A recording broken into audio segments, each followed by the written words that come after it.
নমস্কার বন্ধুরা, your Pathsala YouTube channel আপনাদের প্রত্যেককেই স্বাগত। আর ভিডিওতে ক্লিক করার জন্য অসংখ্য ধন্যবাদ। আজ একটি অত্যন্ত গুরুত্বপূর্ণ বিষয় আপনাদের সঙ্গে শেয়ার করতে চলেছি। কলকাতা হাইকোর্ট থেকে কিন্তু একটি গুরুত্বপূর্ণ নির্দেশ দেওয়া হয়েছে। কাস্ট সার্টিফিকেট অর্থাৎ জাতিগত শংসাপত্র, এই জাতিগত শংসাপত্র নিয়ে একাধিক মামলা কিন্তু হাইকোর্টে চলছিল। তার পরিপ্রেক্ষিতে কিন্তু এখানে এই গুরুত্বপূর্ণ রায়টি দিয়েছে। এই জাতিগত শংসাপত্র নিয়ে যাদের জাতিগত শংসাপত্র পাওয়ার কথা নয়, তারা পেয়ে অলরেডি হয়তো ভালো কোনো সুযোগ সুবিধা পেয়ে বসে আছে। এই ধরনের গুরুত্বপূর্ণ আপডেট কিন্তু উঠে এসেছে। কলকাতা হাইকোর্ট গুরুত্বপূর্ণ নির্দেশ দিয়েছে, সেটি আপনাদের সঙ্গে শেয়ার করতে চলেছি। তো আসুন সরাসরি আমরা আজকের আপডেটটি দেখে নিই।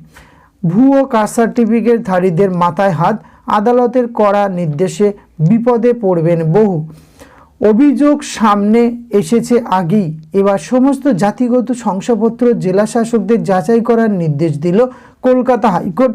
ভুয়ো জাতিগত শংসাপত্র প্রদানের অভিযোগে দায়ের হওয়া মামলায় এবার কঠোর পদক্ষেপ করল কলকাতা হাইকোর্ট। অভিযোগ এসসি এসটি না হয়েও বহুজনেই জাতিগত শংসাপত্র জোগাড় করে নিয়েছেন। এই ভুয়ো সার্টিফিকেট দেখিয়ে অনেকেরই সরকারি চাকরি বাগিয়ে নিয়েছেন। এই নিয়ে একের পর এক অভিযোগ জমা পড়ছিল। সম্প্রতি প্রদান করা সমস্ত জাতিগত শংসাপত্র যাচাইয়ের জন্য অনগ্রসর শ্রেণী কল্যাণ দপ্তরের সচিবকে রাজ্যের সমস্ত জেলা শাসকদের উদ্দেশ্যে বিজ্ঞপ্তি জারির নির্দেশ দিল প্রধান বিচারপতির ডিভিশন বেঞ্চ। আদালত জানিয়েছে, রাজ্যের তরফে প্রদান করা সমস্ত জাতিগত শংসাপত্র প্রকৃত কিনা তা যাচাই করতে হবে। পাশাপাশি জাতিগত শংসাপত্র প্রদানের ক্ষেত্রে একটি নির্দিষ্ট বিধি, স্ট্যান্ডার্ড অপারেটিং প্রসিডিওর এবং একটি ভিজিল্যান্স থাকা জরুরি বলে নির্দেশ উল্লেখ করেছেন আদালত। ডিভিশন বেঞ্চ নির্দেশে আরও জানিয়েছে, অনগ্রসর শ্রেণী কল্যাণ দপ্তরের সচিবকে রাজ্যের এসডিওদের সতর্ক করে আরও একটি বিজ্ঞপ্তি জারি করতে হবে। ওই বিজ্ঞপ্তিতে জানাতে হবে, যদি দেখা যায় কোনো আধিকারিক ভুয়ো জাতিগত শংসাপত্র দিয়েছেন, সেক্ষেত্রে এই কাজের জন্য ব্যক্তিগতভাবে ওই আধিকারিক দায়ী থাকবেন এবং এই কাজের জন্য তার বিরুদ্ধে বিভাগীয় পদক্ষেপের পাশাপাশি ফৌজদারি বিধিতেও পদক্ষেপ করা হবে। তপশিলি জাতিভুক্ত না হওয়া সত্ত্বেও একাধিক ব্যক্তিকে তপশিলি জাতির শংসাপত্র দেওয়া হয়েছে। মঙ্গলবার প্রধান বিচারপতি মন্তব্য করেন, দুটি কাস্ট সার্টিফিকেট যখন বাতিল করা হয়েছে তাহলে অভিযোগের সারবত্তা রয়েছে। একটিও পচা আপেল থাকলে তা খুঁজে বার করার দায়িত্ব রাজ্যের।